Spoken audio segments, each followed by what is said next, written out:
ሰላም ጤና ይስጥልኝ የተወደዳችሁ ተመልካቾቻችን ከከፋ ቴሌቪዥን የሰዓቱን ዜናዎች ይዘን ቀርበናል። ከዜናዎቹ ጋር ቤተልሔም መምሩ ነኝ። አብራችሁን ቆዩ። በደቡብ ምዕራብ ኢትዮጵያ ሕዝቦች ክልል ብልጽግና ፓርቲ 7ኛው ሀገራዊ የምርጫ ማኒፌስቶና የምርጫ ምልክት የማስተዋወቅ መርሃ ግብር በቦንጋ ከተማ ተካሂዷል። በ7ኛው ሀገራዊ ምርጫ የብልጽግና ፓርቲ ምልክት የስንዴ ነዶ ሲሆን ይህም የመደመር አንድነትና ትብብር መገለጫዎችን የያዘ ስለመሆኑ ተገልጿል። ዘገባው የባልደረባችን ታምራት ኃይለ ነው፣ እንደሚከተለው ይቀርባል።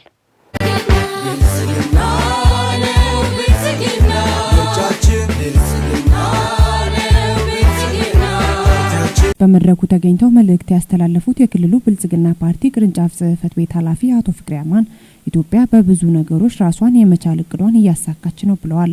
በክልሉ ሁለንተናዊ ለውጥ ለማስመዝገብና የህዝቡን ተጠቃሚነት ለማረጋገጥ በተደረገው ርብርብ ጥሩ ውጤት እየታየ መምጣቱንም አመላክተዋል። ኢትዮጵያ በብዙ ነገሮች ራሷን የመቻል እቅዷን እያሳካች ነው። የኢትዮጵያ ህልም እውን ሆኖ ሁለንተናዊ ብልጽግና በኢትዮጵያ እንዲረጋገጥ ጉዞ በውጤታማነት ተጀምሯል። በደቡብ ምዕራብ ክልላችን የህዝብን ሁለንተናዊ ለውጥ ለማስመዝገብ የነበሩበትን ዕዳዎች ወደ ምንዳ ለመቀየር የተያያዝነው ርብርብ ፍሬ እያፈራ ነው። የህዝባችን ተጠቃሚነት ከምን ጊዜውም በላይ እያደገ መጥቷል። እንደ ሀገር የተቀመጡ ግቦችን ለማሳካት የተጀመረው ርብርብ በትክክለኛ ሀዲድ ላይ እየተጓዘ ይገኛል። ያስመዘገብናቸው ውጤቶች እንዲቀጥሉ ህልማችን እውን እንዲሆን ብልጽግና ወሳኝ መምረጥ እጅግ ወሳኝ ነው። ብልጽግና ትላንትን የሚያክምና ነገን የሚተልም ፓርቲ ነው ሲሉ አቶ ፍቅሬ አማን በንግግራቸው ጠቁመዋል። ብልጽግና ፓርቲ ለሰው ልጆች ክብር የሚሰጥና ሰው ተኮር ተግባራትን ትኩረት ሰጥቶ የሚከውን ፓርቲ መሆኑንም አክለዋል። በክልሉ ያሉ ጸጋዎችን በመጠቀምና በመስራት የህዝቦችን የኑሮ ዘይቤ የደስታና የፍስሐ እንዲሆን ማስቻል የብልጽግና ራዕይ ተስፋው ነው ሲሉም ተደምጠዋል። ሁሌም ኢትዮጵያውያን ኢኮኖሚያዊ አቅማቸው ምንም ይሁን ምን የትም ቦታ ይገኙ የት የተመጣጠነ ምግብ፣ ንጹህ የመጠጥ ውሃ፣ መጠለያ፣ ጥራት ያለው ትምህርትና የጤና ክብካቤ ማግኘት የሚችሉበት ሀገር እንድትሆን አበክሮ ይሰራል። በክልላችን ካለን ጸጋ በመነሳት ህዝባችን የኑሮ ዘይቤ ተለውጦ የደስታና የፍስሐ ህይወት እንዲኖር ማስቻል የብልጽግና ራዕይና ተስፋው ነው። ይህንን ሊያሳካ የሚችል ብልጽግናን ይምረጡ። ምልክታችንም በምግብ ሰብል ራሳችንን መቻልና ሀገራዊ ሉዓላዊነታችንን ማረጋገጫ የሆነው ትልቁ ማሳያ የስንዴ ነዶ ነው። ስለዚህ ቀጣይ በ2018 የምናካሂደው ሀገራዊ ምርጫችንን የስንዴ ነዶ ከፍ አድርገን በመምረጥ ሀገራችን ኢትዮጵያ የጀመረችውን የፖለቲካ፣ የኢኮኖሚ፣ የማህበራዊ፣ የዲፕሎማሲ ድሎችን በማሳካት ሁሉም ዜጋ ሁሉም ኢትዮጵያዊ በሚኖርበት አካባቢ በምቾት በተድላ እንዲኖር ለማድረግ የተጀመረውን ጉዞ የተያያዝነውን ትግል በማገዝ ከጎናችን በመቆም ብልጽግናን በመምረጥ ሰላማችንን በማረጋገጥ የበኩላችንን አስተዋጽኦ እንድንወጣ ለአባሎቻችን፣ ለደጋፊዎቻችን፣ አጠቃላይ ለክልል ህዝቦቻችን ሁሉ ይህንን መልእክት ማስተላለፍ እወዳለሁ። እጅግ በጣም አመሰግናለሁ። እግዚአብሔር ያክብርልን።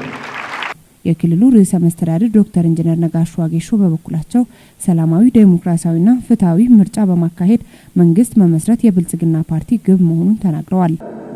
በተለይ በአገር አቀፍና በዓለም አቀፍ ደረጃ ተአማንነት ያለውን ምርጫ ማካሄድ ነው።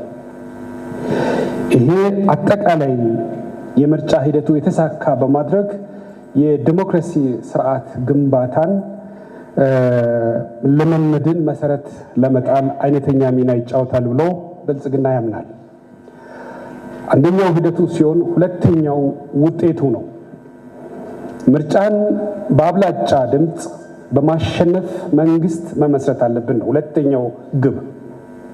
ምርጫን በአብላጫ ድምፅ በማሸነፍ መንግስት መመስረት አለብን።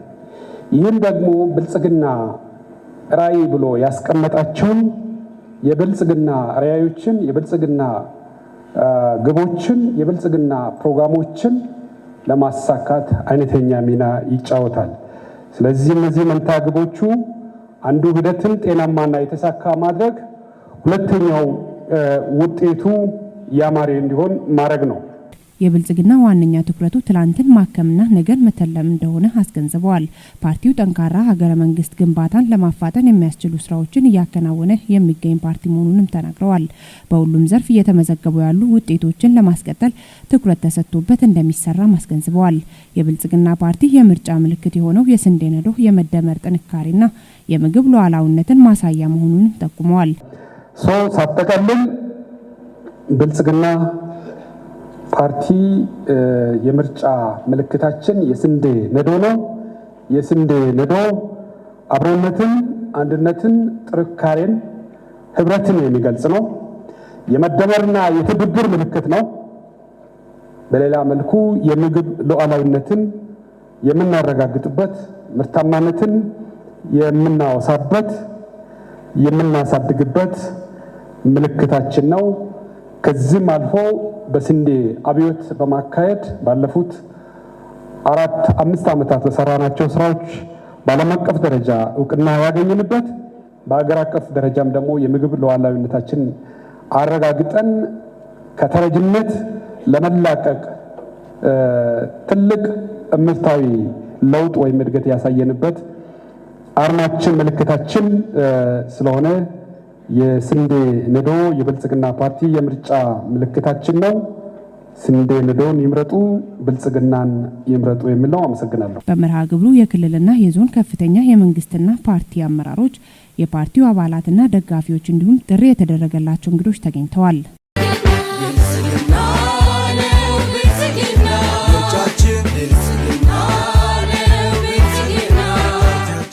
ለህብረተሰቡ ልማትና መልካም አስተዳደር ጥያቄ ምላሽ ለመስጠት የገቢ ማሰባሰብ ተግባር ላይ ሊተኮር እንደሚገባ የአውራዳ ከተማ አስተዳደር ገቢዎች ዩኒት ገለጸም። ዩኒቱ አጠቃላይ ህጋዊ የንግድ እንቅስቃሴዎችን በተመለከተ ከከተማው ነጋዴ ማህበረሰብ ክፍሎች ጋር ምክክር አካሂዷል። ዘገባው የባልደረባችን ሰለሞን ተሰማ ነው። ምህረት ማሞት አቀርበዋለች።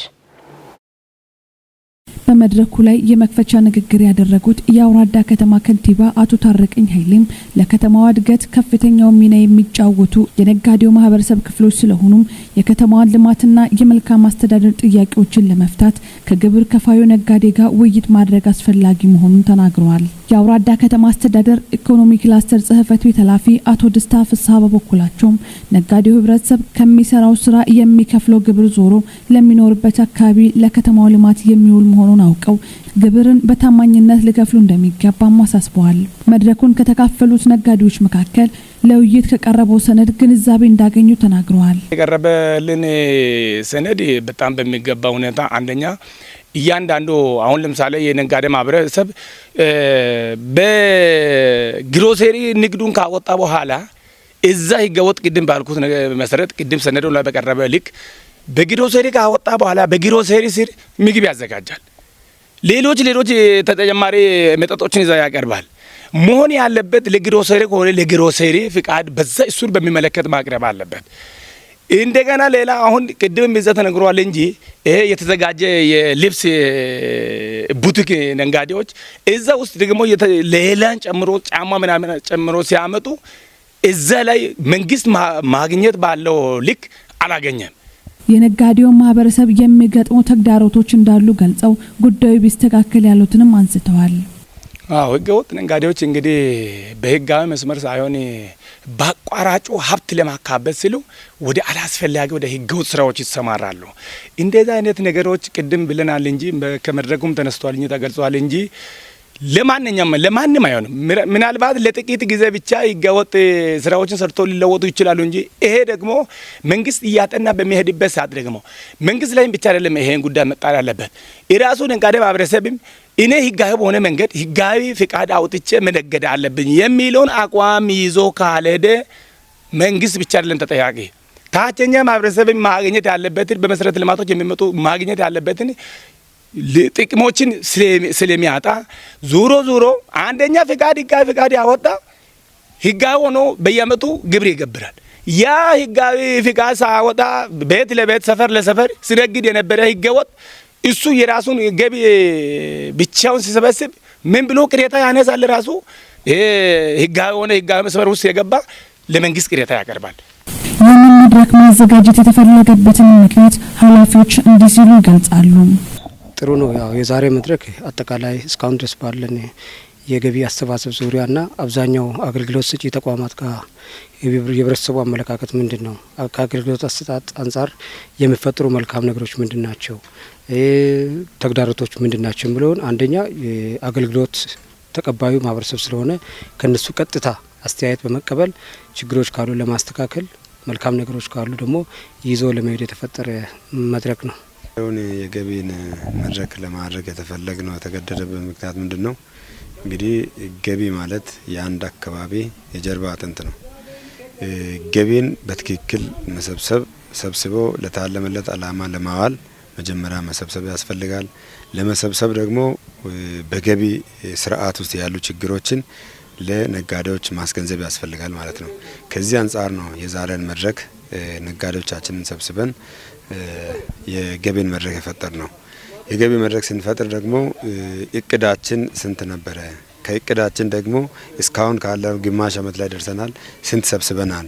እዛ ማዕከል ያለው ጥንካሬ ምንድነው? እዛ ማዕከል ያለው ደግሞ ጉድለት ምንድነው የሚለውን ከነጋዴዎቻችን ጋር ለመነጋገር ነው መድረክ የከፈት ነው። ከተማውን ለማልማት ከነጋዴው ማህበረሰብ ይጠበቃል ያሉትንም አንስተዋል። ወረዳ ከተማ አስተዳደር ነጋዴ ቅድም እንዳልኩት ያው የግንዛቤ ችግር ካልሆነ በስተቀር በርካታ ነጋዴዎች ከኛ ጎን በመሆን በርካታ ስራዎችን በሚዲያም እንደምታዩት በተለያዩ ሚዲያዎች እናሳያለንና በርካታ ተግባራትን ከኛ ጋር አብረው የሚሰሩ ናቸው። አሁን እንደሰማችሁት ቅድም በሰነዱ እንደገለጽ ነው በርካታ መሰረተ ልማቶች፣ የመንገድ ስራ አለ፣ የቅድመ መደበኛ መማሪያ ክፍል አለ፣ በማህበረሰብ ተሳትፎ የሚሰራ የከንቲባ ህንጻ አለ። እነዚህ በሙሉ በእኛ ብቻ በመንግስት ብቻ የተሰሩ አይደሉም። አብዛኞች ነጋዴዎች ከመቶ ሺህ እስከ 200 ሺህ በማዋጣት በማበደር ችግሮች ሲኖሩ በእቃ በቁሳቁስ በምናምን በመደገፍ ነው ያሰሩት። ነገር ግን ከዚህ ይልቅ ግብራቸውን መንግስት ማግኘት ያለበትን ገቢ ደግሞ በትክክለኛ መስመር የሚያስገብበትን መስመር ዛሬ ያስይዘናል ማለት እንችላለን። አንደኛ የደረጃ ችግር በተገቢው ከተሰራ ደረሰኝ በተገቢው መንገድ የሚቆርጡ ከሆነ ገቢያችን ከፍላል። ገቢያችን ከፍ አለ ማለት ደግሞ በተለያዩ መንገድ እነሱን የምናስቸግራቸውን የምንጠይቃቸው ድጋፎች ይቆሙና መንግስት የራሱን የማልማትና የህብረተሰቡን የመልማትና የመሰረተ ልማት ጥያቄ በተገቢው እንዲመልስ ያደርጋል። እንግዲህ አውራዳ ከተማን ማልማት ከነጋዴው አሁን የትላንቱን መንግስት እየተረተን ነው። 27 ዓመት ያደግ ቆይቶ አንድ ሜትር ዲች ቦይ ሳይሰራ ነው የቆየው ብሎ ቅድም ተሳታፊዎች ተናግረዋል። 27 ዓመት ሙሉ ቆይቶ 1 ሜትር ዲች ቦይ ሳይሰራ አሁን እንደ ብልጽግና ብሰራ ኑሮ የኛ ከተማ የት ብትደርስ ነበረ ብሏል ነጋዴ። ይሄን ለማድረግ ደግሞ እኛም ነገ ላለመወቀስ የራሳችንን ማድረግ አለብን የሚል ኃላፊነት ወስዳሉ። እኔም አደራ የሚለው ያን ኃላፊነት ነው። አንደኛ ታማኝ መሆን ያስፈልጋል። የመንግስትን ለመንግስት የቄሳሪን ለቄሳር የሚል አይዲዮሎጂን እዚህ ቦታ መጠቀም አለብን ማለት ነው። ለዚህ ታማኝ የሆነ ግብር ከፋይ መሆን ያስፈልጋል ማለት ነው። በመጨረሻም የሚከተለውን መልእክት አስተላልፈዋል። ነጋዴ ደግሞ ህጋዊ መሆን መቻል አለበት። ህጋዊ ካልሆነ ተጎጂው ራሱ ነው፣ ማንም አይደለም። ዙሮ የሚጎዳው ራሱ ነው። ለዚህ ህገ ወጥን እኛ ደግሞ አጥብቀን ነው ገቢ ላይ እኛ ገቢ በትክክል መሰብሰብ ካልቻልን እንደ መንግስቱን መምራት አንችልም። ገቢ ላይ የሚታገስ የትኛውም አካል አይኖርም ማለት ነው።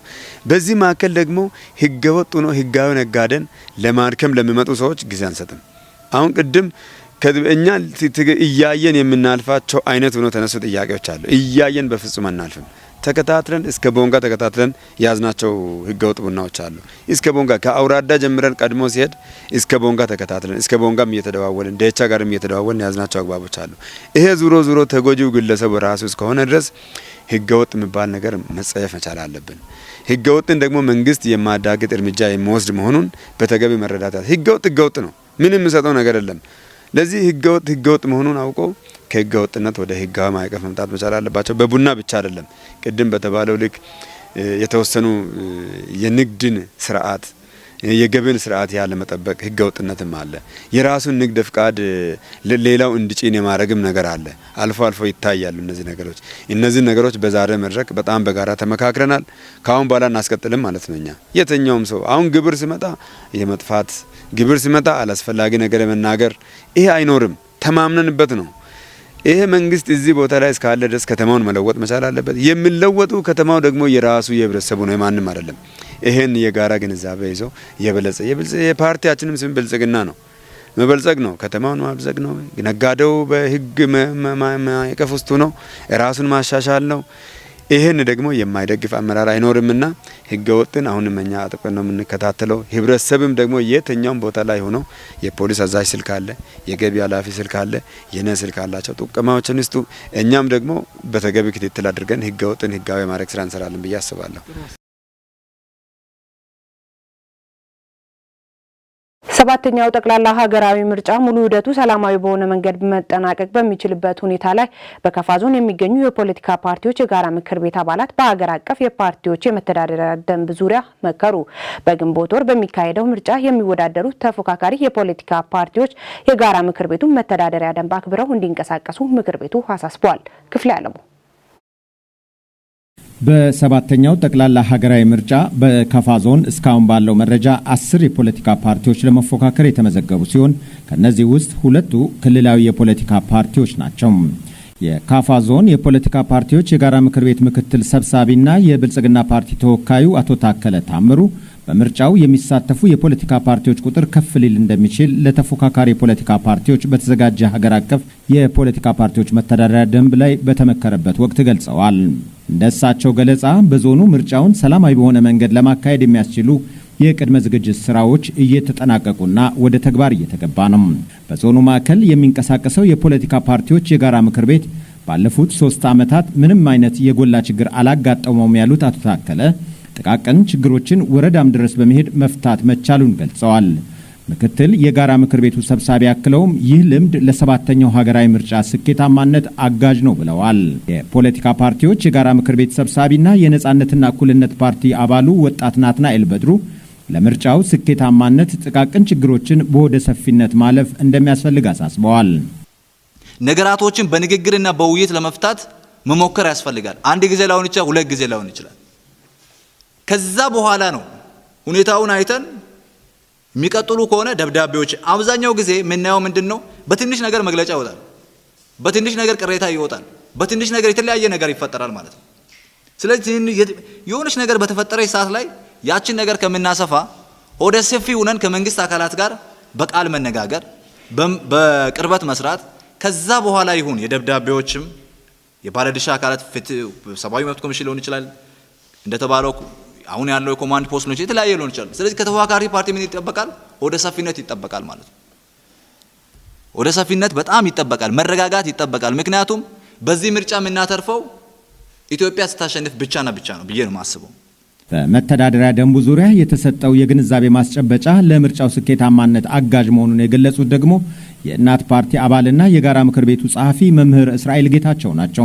ከአቅም በላይ የሆነ ችግር እስካሁን አልተፈጠረም፣ ከዚህም በኋላም ይፈጠራል፣ የተሻለ ይሆናል የሚል ነው ተስፋ ያለኝ። ምክንያቱም ይህን ሰነድ ጠንቅቀን ሁላችንም ፓርቲዎች አሁን በከፋ ዞን ከ10 በላይ ፓርቲዎች ሌሎችም አዳዲስ እየመጡ ነው። 10 በላይ ፓርቲዎች አሉ። ይሄ ሁሉም የፓርቲ ስራ አስፈጻሚዎች ሆኖ መሪዎች ጠንቅቀው አውቀው አባሎቻቸውን ካሰለጠኑና ደንብና መመሪያዎች ላይ ግንዛቤ ካላቸው ምንም አይነት ችግር ይፈጠራል፣ ከዛ ከኛ ገዝፎ የወጣ ችግር ይፈጠራል የሚል እምነት የለኝም። ችግሮች ቢኖሩም በቀላሉ ሊፈቱ ይችላሉ። ከዛ አንጻር እኔ እንደ ከፋ ዞን እኔ ኢትዮጵያ ታሸንፋለች ብዬ ነው ማምነው። ምክንያቱም ሰላማዊ ምርጫ ይካሄዳል የሚል እምነት ነው ያለኝ። ይህን ያለ ከሮ ወጥቶ እንትን የሚል ካለመግባባት ነው፣ በጠረጴዛ ዙሪያ ካለመቀመጥና ችግሮችን ካለማየት ነው። ያየናቸውን ስናይ አሁን ብዙ አይነት ክሶችን አይተናል። ግን ያን ያህል እንትን የሚገርም አንድ ግነት ነው። ሁለተኛ አንዳንዴ እንደዚህ ነገሮችን ከዚህ ቀደም ካለው ተሞክሮ አንጻር መርምሮ አይቶ አንተ እንዲህ ነው አንተ ጥፋተኛው አንተ ስህተት ነው ብለን ብሌም አድርገን እንትን ያልንበት አካሄድ የለም። ያ በመሆኑ ነው። አሁን ግን እንዲህ አይነት አካሄዶች ስላሉ ከዚህ በኋላ ያለ ተጨባጭ መረጃና እንትን ዝም ብሎ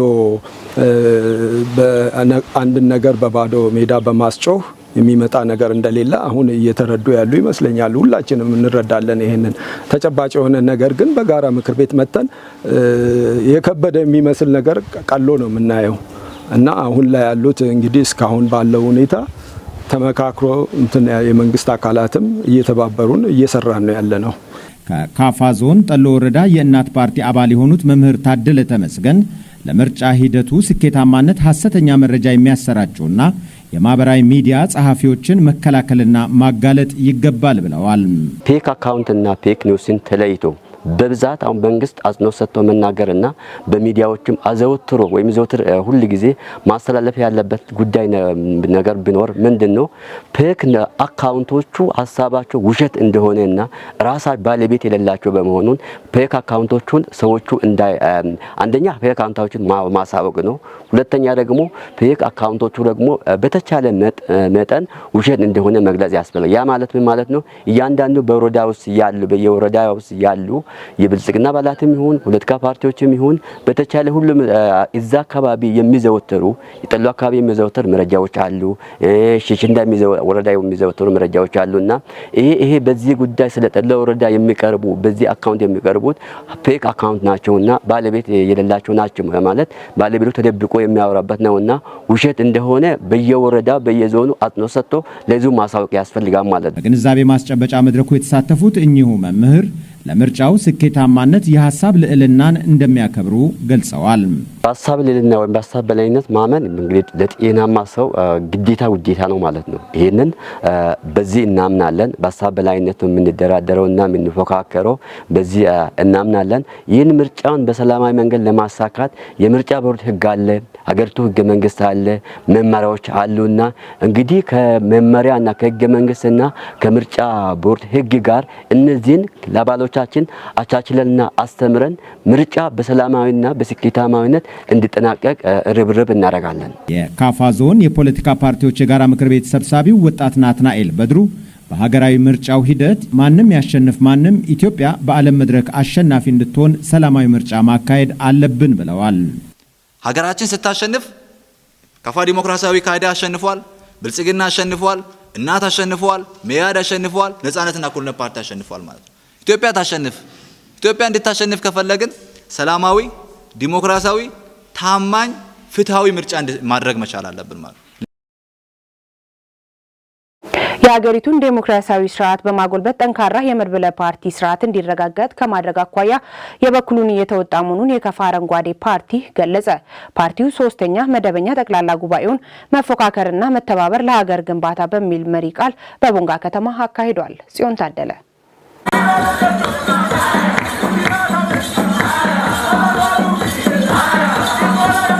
የካፋ አረንጓዴ ፓርቲ ሶስተኛ መደበኛ ጠቅላላ ጉባኤ መፎካከርና መተባበር ለሀገር ግንባታ በሚል መርህ ቃል የጉባኤ መድረክ በቦንጋ ከተማ አካሂዶ ነበር። በጉባኤው ተገኝተው የመክፈቻ ንግግር ያደረጉት የኢትዮጵያ ፖለቲካ ፓርቲዎች የጋራ ምክር ቤት ሰብሳቢና የካፋ አረንጓዴ ፓርቲ ፕሬዝዳንት አቶ ሰለሞን አየለ የእንኳን ደህና መጣችሁ መልእክት አስተላልፈው ጉባኤውን ለየት የሚያደርገው በሰባተኛ ጠቅላላ ምርጫ ዝግጅት ላይ ባለንበት ወቅት መሆኑ ነው ብለዋል።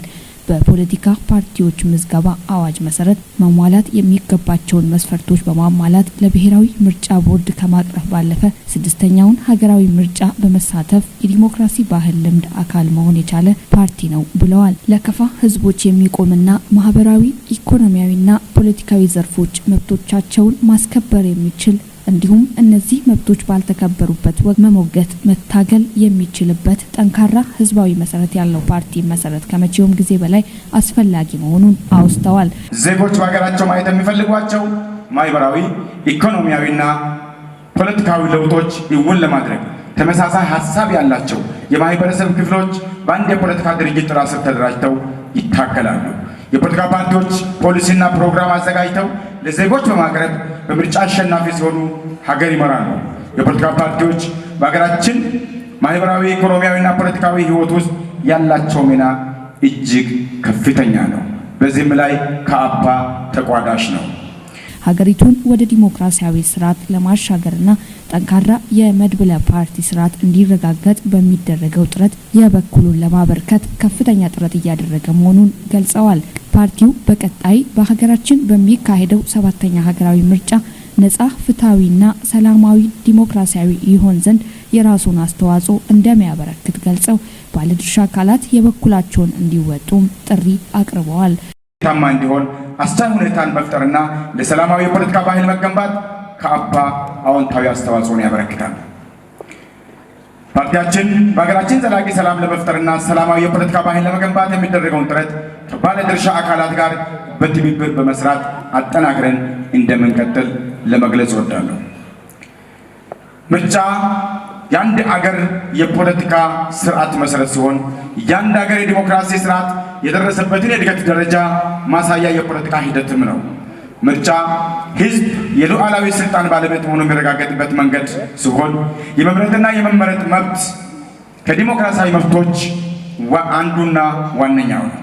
ምርጫ ከጥንት ዘመን ጀምሮ ሲካሄድ የቆየ የፖለቲካና የህዝብ የአስተዳደር መሳሪያ ሲሆን አይነቱና ይዘቱ ቢለያይም በሁሉም ስልጣኔዎች ግን ይተገበር ነበር። በቀጣይ በሀገራችን የሚካሄዱ ምርጫዎች በተለይም 7ኛው ጠቅላላ ምርጫ ሂደትና ውጤት የተሻለ እንዲሆን የፖለቲካ ፓርቲዎች በተናጠልና በጋራ ያለባቸውን ኃላፊነት በአግባቡ መወጣት ይችሉ ዘንድ ለማገዝ፣ ለመተጋገዝ፣ አብሮ ለመስራት ይህ የምርጫ ሂደትም ጭምር ፍኖተ ካርታውንም ጭምር ከአባ አዘጋጅቶ መንቀሳቀስ ጀምሯል። የአረንጓዴ ፓርቲ አባል የሆኑት ተሳታፊዎች እንደገለጹት ፓርቲው እያከናወናቸው ያሉ ተግባራት በሀገሪቱ በማህበራዊ ኢኮኖሚያዊና ፖለቲካ ዘርፎች ለውጥ ያስመዘግባሉ ተብሎ እንደሚታመንም አውስተዋል።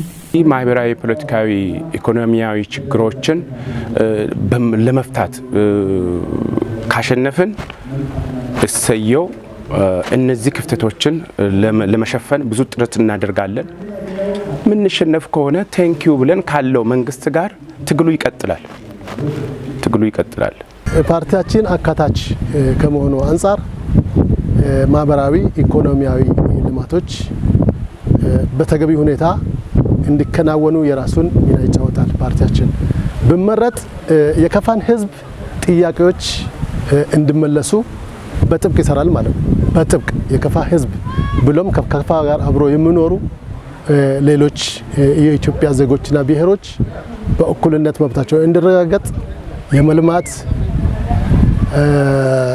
ሀብት የማፍራት በሰላም የመኖር የመውለድ አብሮ የመኖር መብታቸው እንዲከበር አድርገን በጋራ እንሰራለን። በአዋሽ ባንክ የቦንጋ ቅርንጫፍ የረመዳን ጾምን ምክንያት በማድረግ ድጋፍ ለሚሹ ወገኖች የምግብ ዱቄትና ዘይት ድጋፍ አደረገም። ባንኩ 50 ለሚሆኑ አቅመ ደካሞች ከ400 ሺህ ብር በላይ ወጪ በማድረግ መሰረታዊ የምግብ ድጋፍ ከማድረግ በተጨማሪ ለእያንዳንዳቸው 1 ሺህ ብር መስጠቱ ተገልጿል። ዘገባው የባልደረባችን ናስር ተማምነው አማኑኤል ክንፌ ያቀርበዋል። መድረኩን በንግግር የከፈቱት የአዋሽ ባንክ ቦንጋ ቅርንጫፍ ስራ አስኪያጅ አቶ ያሳየኝ ያዕቆብ የሚከተለውን ብለዋል።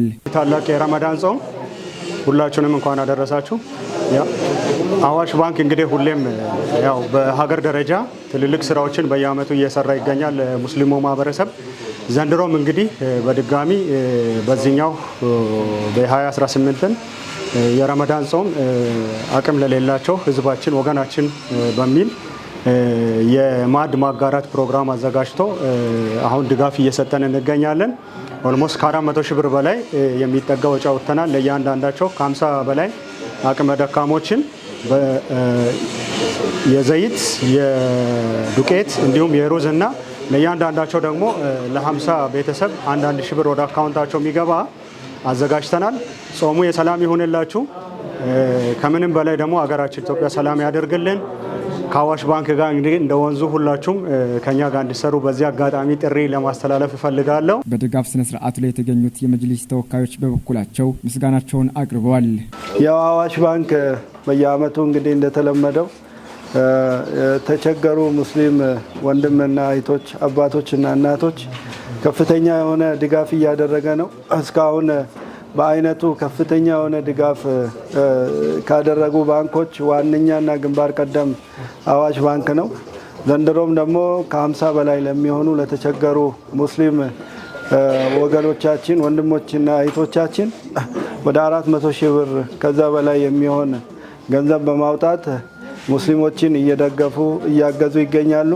ይህ ባንክ እንግዲህ ከሙስሊሙ ጋር በተቆራኘ እየሰራ ይገኛል።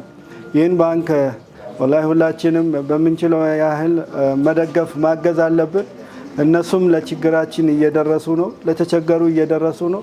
እኛም ደግሞ በምንችለው ያህል መድረስ አለብን። ይሄ ብቻ አይደለም። አዋሽ ባንክ ላይ የዘካ አካውንት በዚግ አካውንት የሚቀመጥ አለ። እዛ ላይም ደግሞ በተቻለ አቅም እነሱም ማገዝ የሚገባቸውን እያገዙ በጋራ እየተጋገዝን እየሰራን ያለ ባንክ ነውና አዋሽ ባንክን በጋራ እንጠቀም። አዋሽ ባንክ እንግዲህ እንደተለመደው በየአመቱ የሙስሊሙ አጋር ሆኖ በረመዳን ላይ ብዙን ጊዜ ከኛ አጋር ሆኖ አቅመ ደካሞችን እየረዳ ይገኛል። በየአመቱ ነው እንግዲህ እስካሁን በተከታታይ አመታቶች እያደረገ ነው። ዘንድሮም በተለመደው ልክ ለ50 ቤተሰብ ለእያንዳንዳቸው የሚገባቸውን የፈጠር ዝግጅት አዘጋጅቶ ይገኛል። አዋሽ ባንክ እንግዲህ የሙስሊሙ ወገኖቻችን የኛው ባንክ ማለት ይቻላል። ሌሎችም ባንክ ከአዋሽ ባንክ መውሰድ አለባቸው። ሌሎችም ተቋማቶች እንደ አዋሽ መርዳት አለባቸው፣ የአዋሽን አርአያ መከተል አለባቸው የሚለውን እየገለጹ በስተመጨረሻም አዋሽ ባንክ ለዚህ ለሚያደርገው ከፍተኛ ትብብር እጅግ በጣም እናመሰግናለን። ድጋፍ የተደረገላቸው ወገኖችም ምስጋናቸውን አቅርበዋል። ይህንን እርዳታ ላደረገ ለአዋሽ ባንክ አላህ ከፍተኛ እድገትን አላህ ይስጠው። አላህ እድሜያቸውንም አላህ ያርዝምልን፣ እድሜያቸውንም ከፍ ያርግልን፣ እድሜያቸውንም አላህ ያርዝምልን፣ ድርጅቱንም አላህ ከፍ ያርገው። በአመት አመት ከኛ ጋር ሁልጊዜ አይለያቸው። ቦንጋ ባይኖር አዋሽ ባንክን አይወልድም። አይደለም እንዴ? አዎ፣ ቦንጋ ሰላም ሲሆን ነው አዋሽ ባንክን ሰላም የሚሆነው። እና ሰላም አላህ ያድርጋችሁ። አገሩ ሰላም አላህ ያድርገው። ትርፍ በትርፍ አላህ ያድርገው። አዎ፣ አግኝቶ አሁንም ከዚህ የበለጠ የሚደግስልን አላህ ያድርገው። አዎ። በመጨረሻም የድጋፉ መርሃ ግብር ያደረጉ በጎ ፈቃደኞች ለበጎ ፈቃድ ያነሳሳቸውን ምክንያት ተናግረዋል። በበጎ ፈቃድ እንግዲህ የሚያነሳሳ ነገር አንደኛ የህዝብ የኑሮ ሁኔታ ነው። የህዝብ የኑሮ ሁኔታ ደካማ ከሆነ ያን ሰው ሲረዳ አንተም አብረ የምትረዳ ከሆነ በአንተ የምታገኘው የአእምሮ እርካታ አለ፣ ሳቲስፋክሽን፣ እሱን ነው የምናገኘው። በቃ እኛውም ማታ ጥሩ እንቅልፍ ነው የምንተኛው። ይህን ሰው አስተባብረን የተቸገረውን ሰው ደግሞ አንዱ ሲመጣ እኛ አንስተም ስናቀብል ያን የአእምሮ እርካታ ነው የምናገኘው። በድጋፍ ልየታ ላይም የሚከተለውን ሀሳብ አጋርተዋል። የድሃ የምንለየው አንደኛ ጀማዓዎቻችን ላይ እዚህ መስጊድ ሰላት ሲመጡ ነበሩ፣ ታሞ ቤታቸው ቀረዋሉ። እነዚህም በየሰፈሩ የኛ ኡስታዝ አይደር የከተማው እስልምና ጉዳዮች ያቋቋሟቸው መልማዮች አሉ በየሰፈሩ። እነሱ ሰዎች ዳታ ያመጣሉ። ከዛ ዳታ ተወስዶ ነው የድሃና ችግረኛ የሚታወቀው። በዚህ ነው ሰዎችን ልየታ የምናደርገው ማለት ነው። ክቡራትና ክቡራን ተመልካቾቻችን ለሰዓቱ ያዘጋጀንላችሁ ዜናዎች እስካሁን የተከታተላችሁትን ይመስል ነበር። ዜናዎቹን በመምራት ቤት ለመምሩ አብሬያችሁ ቆይታ አደረኩ። ቀሪ የከፋ ቴሌቪዥን መሰናዶዎች የሚቀጥሉ ይሆናል። ሰላም ቆይልን።